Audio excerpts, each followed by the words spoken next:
Le troisième sujet important de la programmation orientée-objet, c'est l'héritage. C'est-à-dire c'est la possibilité d'étendre un concept et éventuellement même d'ajouter certains attributs et certaines fonctionnalités à un concept existant. Ça aussi s'appelle l'héritage. Partons d'un exemple très concret et regardons ce que ces trois types de vélos ont en commun. Donc je vous laisse un petit peu réfléchir. Qu'est-ce que vous pensez que ces trois types de vélos pourraient avoir en commun et comment vous pourriez implémenter une classe qui modélise les fonctionnalités de ces vélos? Alors, vous voyez qu'il y a certaines différences. Par exemple, ceci est un tandem, donc il a deux pédaliers. Okay. Ceci est un vélo de course, donc il est fait pour la vitesse. Or, celui-ci est un VTT, et il a des fonctionnalités clairement en plus. Par exemple, il a ici, vous voyez, une fourche télescopique que les autres vélos n'ont pas. Donc, chaque vélo a un petit peu des fonctionnalités supplémentaires, mais ils ont néanmoins des points communs. Ils ont par exemple tous des roues, ils ont tous des freins, etc. Ils ont tous une selle de vélo. Donc, implémentons par exemple la classe du mountain bike. Alors, le mountain bike, il a toutes les fonctionnalités qu'on peut attendre. Il a en variable d'instance une cadence, une vitesse, un braquet. Et ici, vous voyez que c'est la force ici de la fourche télescopique. C'est vraiment comment vous pouvez régler votre fourche télescopique ici. Et puis, vous avez toutes les méthodes pour changer ces variables d'instance, pour faire le freinage, etc. Plus ici, cette fourche télescopique, ce réglage de la fourche télescopique, qui est probablement ne se trouve pas dans les autres vélos. Ceci, c'est le vélo de route. Alors, le vélo de route, vous pourriez par exemple l'utiliser pour faire du triathlon. Et dans ce cas-là, vous allez utiliser ici un guidon un petit peu spécial que vous allez mettre à l'avant. Et vous allez changer ici la barre de guidon. Okay, et vous allez dire si oui ou non vous voulez cet accessoire en plus sur le vélo de route. Sinon, pour le reste, c'est même identiquement similaire à l'autre vélo mountain bike qu'on avait vu. Mais celui-ci n'a pas de fourche télescopique. Vous voyez que cette fonctionnalité ne s'y trouve plus. Mais il a toujours une cadence, une vitesse, un braquet, et il a ce petit attribut en plus que l'autre n'avait pas. Et finalement, nous avons le tandem. Alors le tandem, lui, il a une autre fonctionnalité, c'est le fait qu'on doit pouvoir ici être à l'arrière en roue libre ou pas. Okay, certains tandems ont une roue libre et d'autres n'ont pas de roue libre à l'arrière. Donc celui-ci, on peut lui permettre, et c'est donné via ici le paramètre au constructeur, l'argument constructeur, on peut dire que le pédalier de l'arrière est en roue libre ou il est obligé de suivre la cadence de celui qui pédale à l'avant. Mais pour le reste, c'est relativement la même chose que les deux vélos qu'on avait vus précédemment. Il y a aussi une cadence, une vitesse, un braquet. Alors, un principe, et ça, essayez de vous en souvenir si un jour vous faites un métier lié à l'informatique et que vous programmez, il ne faut jamais faire de copier-coller en informatique. Faire le copier-coller en informatique signifie généralement dupliquer des fonctionnalités qu'on aurait pu mettre en commun quelque part. Or ici, si je regarde ici, j'ai beaucoup de code en commun dans ces trois classes. Et donc c'est probablement un signe qu'il faut refactoriser, on appelle ça, donc c'est-à-dire refaire le design de mes classes pour éviter d'avoir du code qui apparaît plusieurs fois à différents endroits. Et c'est exactement ce que permet l'héritage. Okay, l'héritage et les hiérarchies de classes. Donc le design que nous allons faire, c'est mettre en place une implémentation de vélo qui sera volontairement un peu abstraite. Et puis nous allons étendre de manière spécifique cette implémentation pour en faire la décliner en tandem, en vélo de route et en mountain bike. Et ceci va se faire via l'héritage. Et donc le keyword extends, le mot-clé extends en Java. Voyons cela. Donc tout ce qui est en commun, je le mets ici dans ma classe de vélo. Et donc là, j'ai un vélo tout à fait standard. Okay. Ensuite, je vais venir étendre les fonctionnalités du vélo avec, mais sans les modifier, avec la classe tandem. Donc la classe tandem va étendre vélo. Mais un tandem reste un vélo, c'est pour ça qu'elle étend ceci.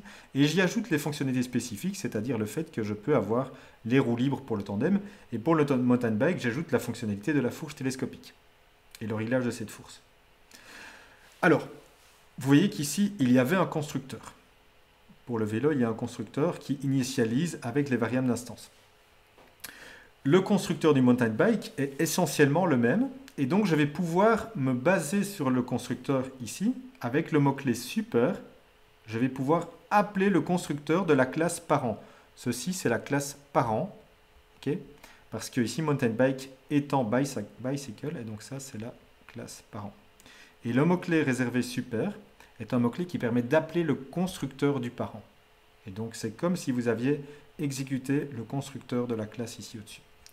Pareil ici, j'initialise en appelant le constructeur de la classe parent et j'y ajoute en plus l'initialisation de ma variable d'instance de roue libre.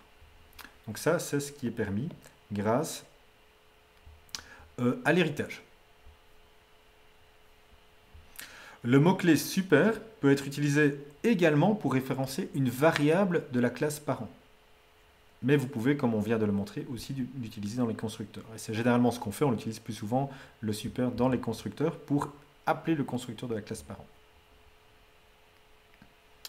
Alors si vous voulez l'utiliser dans les variables, voici ce que vous pouvez par exemple faire. Donc ici j'ai un petit scénario où j'ai une classe véhicule avec une vitesse maximum 120 et je redéclare cette variable ici à l'intérieur de la classe car qui étend elle-même véhicule. Okay. Et alors si je fais, donc ici je crée une instance de la classe car que j'appelle small et puis je fais small.display, mais dans display je vais afficher super.maxspeed. Comme j'ai le mot-clé maxspeed, c'est en fait super, comme j'ai le mot-clé super, c'est en fait cette instance-là que je vais afficher. Et donc ce que je vais afficher ici, ça va être maximum speed 120. OK? Et donc ce n'est pas, comme j'ai le mot-clé super, ce n'est pas cette variable-là que je référence ici à l'intérieur de ma méthode display. Le mot-clé super permet d'aller chercher l'instance de la variable dans la classe parent. OK? Mais donc ici, je l'ai bien redéfini. Alors on peut aussi utiliser le super à l'intérieur de méthodes. Et voici un exemple tout à fait artificiel, bien sûr, d'une classe personne qui affiche un message. Et voici une classe étudiant qui est en personne. Et lorsqu'on affiche le message, on affiche ceci est la classe student. Et à l'intérieur du display, je vais afficher message et puis je vais faire super.message. Et donc lorsque je vais faire ceci, la première fois, vous voyez que c'est une instance de la classe student, d'abord je vais afficher this is a student class, mais comme j'appelle super.message, je vais également appeler celle-ci.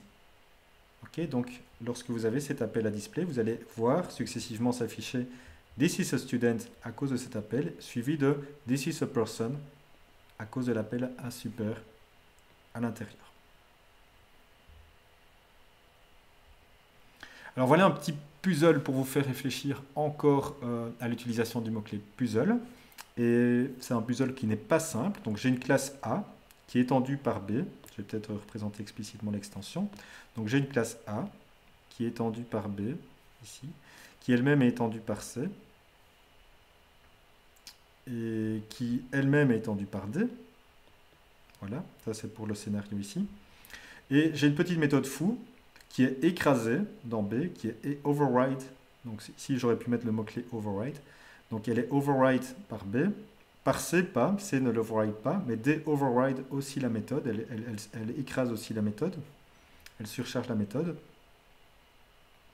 Et puis après ici dans la méthode display, je vais appeler super.foo. OK. Et ici je crée une instance de la classe D et j'appelle la méthode display. Alors j'appelle la méthode display. Ce qui va se passer lorsque je vais appeler la méthode display, c'est que celle-ci va être appelée, et là j'appelle super.foo. Donc en fait, celle qui est appelée, ce n'est pas celle-ci, c'est directement le foo de la classe C. Mais C n'a pas déclaré la méthode foo, et donc on va remonter un plus haut, et donc finalement c'est ceci qui va être appelé. Et donc ce que vous allez voir affiché ici, ça va être foo B.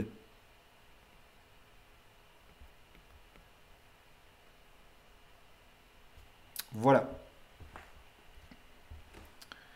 Alors, quand on fait de l'héritage, souvent on est tenté par vouloir faire de l'héritage multiple, c'est-à-dire étendre plusieurs classes à la fois, et dans certaines applications, cela peut même avoir un sens. Imaginons que vous ayez ici une classe qui représente les animaux de compagnie, et là vous avez une classe qui représente tout simplement une interface animale, et puis vous l'avez implémentée avec la classe canine pour représenter les chiens, ou plutôt les canins. Et vous pourriez avoir ici une classe chien qui est en canine, mais un chien peut aussi être un animal de compagnie, et donc vous seriez tenté, dans ce cas-ci, d'étendre les deux classes à la fois. Et la classe loup, elle, étendrait la classe canine. Okay, donc là, on est vraiment tenté d'étendre les deux classes à la fois et d'hériter des deux fonctionnalités.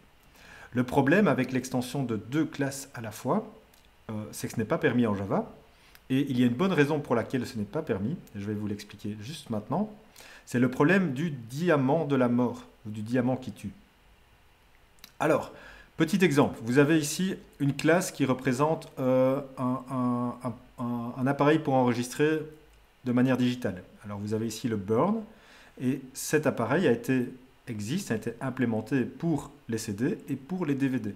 Et puis vous avez ici le Combo Drive qui est censé pouvoir faire les CD et les DVD. Et donc lui va vouloir étendre les 2 classes à la fois. Le problème, c'est que lorsque vous allez appeler la méthode burn à l'intérieur de Combo Drive, vous n'avez aucune idée si vous devez exécuter celle-ci ou celle-ci. Et donc, parce que c'est très difficile de savoir quelle méthode doit être exécutée en pratique lorsqu'elles existent dans les 2 classes à la fois que vous étendez, ceci s'appelle le problème du diamant de la mort en programmation orientée objet. Et c'est pour ça que généralement l'héritage multiple n'est pas autorisé. Alors, dans certains langages l'utilisent parce qu'ils imposent des règles sur quelle méthode va être appelée. Mais Java a décidé, pour rendre le langage plus simple, de tout simplement l'interdire. Alors, est-ce qu'il n'y a pas de solution à ça? Si, il y a des solutions, mais vous devez faire l'extension ou l'implémentation d'interfaces, de plusieurs interfaces. Et ça, c'est autorisé, parce que lorsque vous allez implémenter plusieurs interfaces, comme par exemple ici, vous avez votre chien qui implémente à la fois canine, et il implémente, donc il étend canine qui, lui, est une classe, et il implémente l'interface animal de compagnie. Ceci est autorisé, parce qu'une interface, si vous vous souvenez, c'est vraiment abstrait, il n'y a pas d'implémentation dans l'interface, et donc il n'y a pas d'ambiguïté à avoir sur quelle méthode sera implémentée, sera appelée finalement. Okay, parce que les méthodes d'une interface doivent toujours être implémentées dans la classe. Petite information au passage, le mot-clé public d'une interface est redondant, okay, et abstract aussi. Une interface a toujours des méthodes qui sont publiques, et le mot-clé abstract est ambigu également. Abstract pour une méthode signifie qu'elle n'est pas implémentée, mais pour une interface, vous n'avez pas le choix. Normalement, les méthodes ne doivent pas être implémentées de toute façon. Ok, et donc on a contourné le problème de l'héritage multiple en faisant de l'implémentation d'interfaces multiples. Ok, on a implémenté l'interface, mais est-ce qu'on a vraiment résolu le problème? À votre avis? Pas vraiment, on n'a pas vraiment résolu le problème dans le sens où on l'a contourné, mais l'implémentation ne fournissait pas l'implémentation de ces classes. Okay, donc, à quoi servent vraiment, quel est l'intérêt de ces interfaces? Le grand intérêt des interfaces, c'est ce qu'on appelle le polymorphisme. Okay, et le polymorphisme est ce que je vais expliquer juste après.